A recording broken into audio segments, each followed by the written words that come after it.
Hello guys, मेरा नाम है Mausam and welcome back to my YouTube channel जिसका नाम है स्टोरीज विद सीजन। आज मैं प्रॉपर वीडियो नहीं बना रही हूँ क्योंकि कुछ टेक्निकल इश्यूज आ गए हैं। मैं इस तरीके से वीडियो बना रही हूँ तो इसीलिए मुझे माफ़ कर देना। नेक्स्ट वीडियो में मैं आपको ज़रूर दिखाई दूंगी।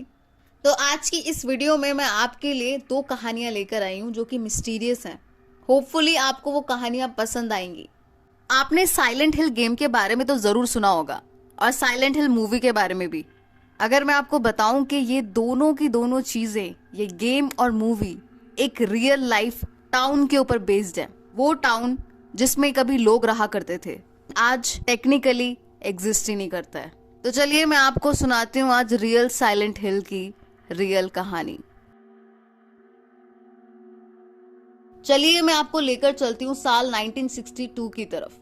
साल 1962 में अमेरिका के एक छोटे से टाउन सेंट्रेलिया पेंसिल्वेनिया के अंदर एक ऑड फेलो सिमेट्री थी, यानी कि एक शमशान घाट था उस टाउन का।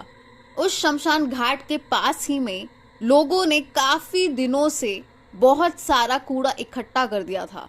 तो उस टाउन का लोकल फायर डिपार्टमेंट उस कूड़े से गेट रिड होना चाहता था जल्दी से जल्दी, जिसके लिए उन्होंने उस कूड़े में आग लगा दी।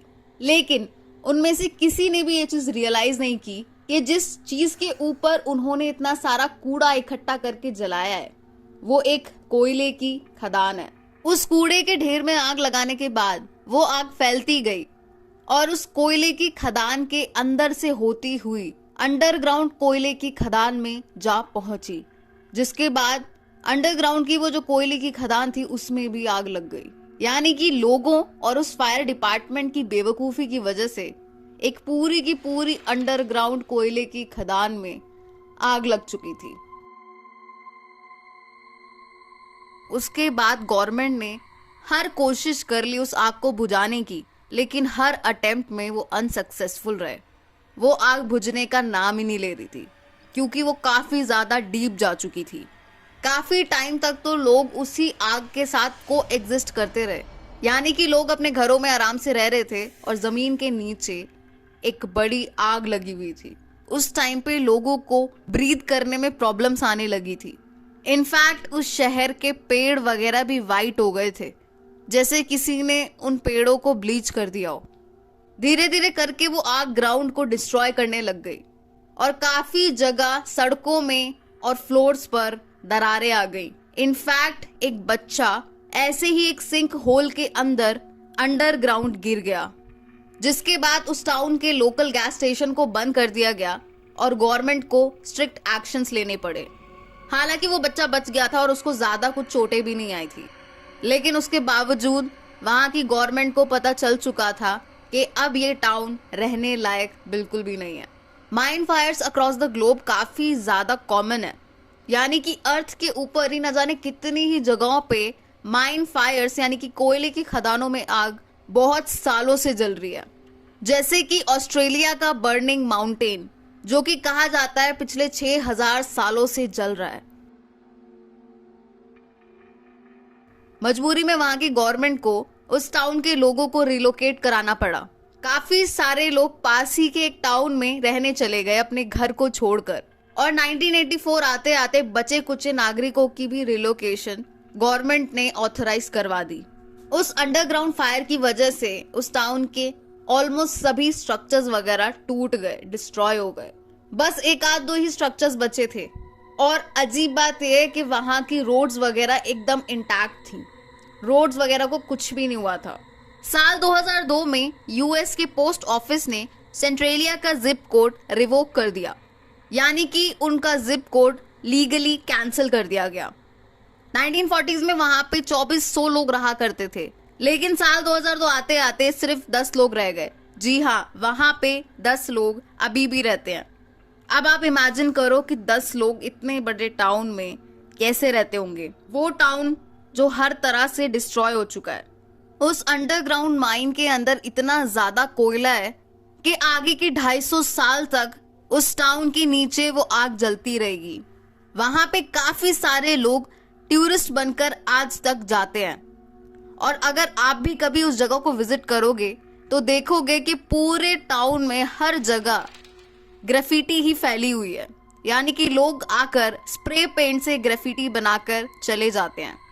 इनफैक्ट वहां पे कई जगह पे लोगों ने ये तक लिखा हुआ है, the real silent hill.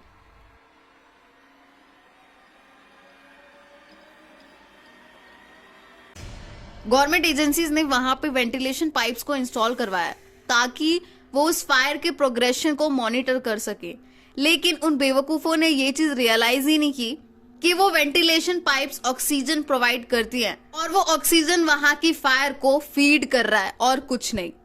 Imagine करो वहां पे जो चंद लोग रह गए हैं वो कैसे रहते होंगे।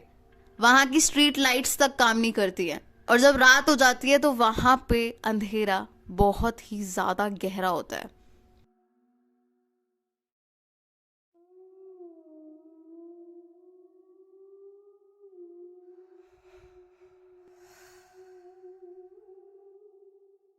साल 1947 में मलेशिया के आसपास काफी सारी शिप्स ट्रैवल कर रही थी जब उन सभी शिप्स को एक डिस्ट्रेसिंग कॉल मिली। वो कॉल कुछ इस तरह थी, सारे ऑफिसर्स इंक्लूडिंग कैप्टन मर चुके हैं, सबकी लाशें चार्ट रूम और ब्रिज के ऊपर पड़ी हुई हैं। ये पॉसिबिलिटी है कि पूरा क्रू मर चुका है। इस डिस्ट्रेस कॉल को सुनने के बाद एक अमेरिकन शिप जिसका नाम था सिल्वर स्टार, उसने आंसर किया और वो उस शिप को ढूंढने निकल गई जहां से ये कॉल आई थी।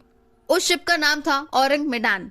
जब उस अमेरिकन शिप ने उस शिप की तरफ देखा तो उस शिप को देखकर ऐसा लग रहा था जैसे कि वहां पर कोई है ही नहीं।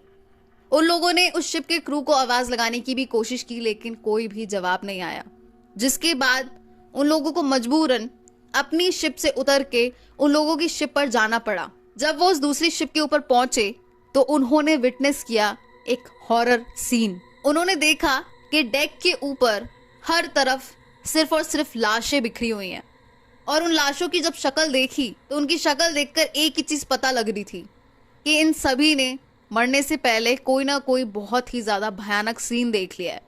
इनफैक्ट उस शिप का जो डॉग था वो भी मर चुका था और उसके फेस को भी देखकर ऐसा ही लग रहा था जैसे कि उसने भी कोई भयानक चीज देख ली थी मरने से पहले। कैप्टन की बॉडी ब्रिज के ऊपर मिली थी और जो कम्युनिकेशन ऑफिसर था वो स्टिल अपनी पोस्ट पर ही था और उसकी फिंगर्स टेलीग्राफ को टच कर रही थी। वो अमेरिकन क्रू बॉयलर डेक के अंदर गया जहाज के नीचे और वहां पे भी उनको सेम सीन मिला। ये सारा सीन देखने के बाद अमेरिकन क्रू अपनी शिप के ऊपर चढ़ गया और उन लोगों ने डिसाइड किया कि इस शिप को वो लोग टो करके ले जाएंगे। लेकिन जैसे ही उन्होंने टो लाइन को अटैच किया उस शिप से, उसी टाइम उस शिप के अंदर से काफी सारा धुआं निकलने लग गया और धुआं निकलने के बाद वो शिप ब्लास्ट हो गई। ये इतनी ज्यादा मिस्टीरियस चीज हुई थी कि लोगों को लगने लगा कि कोई पैरानॉर्मल एक्टिविटी की वजह से ही हुई है। काफी लोगों ने कहा कि पायरेट्स के घोस्ट आए थे और उन्होंने इस शिप के ऊपर हमला किया और काफी लोगों ने कहा कि शायद एलियन इन्वेजन की वजह से ये सब चीजें हुई। लेकिन कुछ लोग साइंटिफिक एक्सप्लेनेशन पे ज्यादा बिलीव कर रहे थे और वो एक्सप्लेनेशन कुछ इस तरह थी। काफी लोगों ने ये थ्योराइज किया कि वो जो डच शिप थी वो कुछ हानिकारक चीजों को स्मगल करके ले जा रही थी, जैसे कि पोटेशियम साइनाइड, नाइट्रोग्लिसरीन और सी वाटर के इंटरैक्शन की वजह से टॉक्सिक गैसेस रिलीज हो गई होंगी और उन गैसेस की वजह से वो क्रू मर गया होगा और आगे जाके नाइट्रोग्लिसरीन ने वो एक्सप्लोजन क्रिएट किया होगा। इनफैक्ट ये भी कहा जा रहा था कि ऐसा भी हो सकता है कि जो बॉयलर रूम था वहां पे कोई प्रॉब्लम आ गई हो जिसके बाद कार्बन मोनोऑक्साइड ने पूरे क्रू को खत्म कर दिया हो।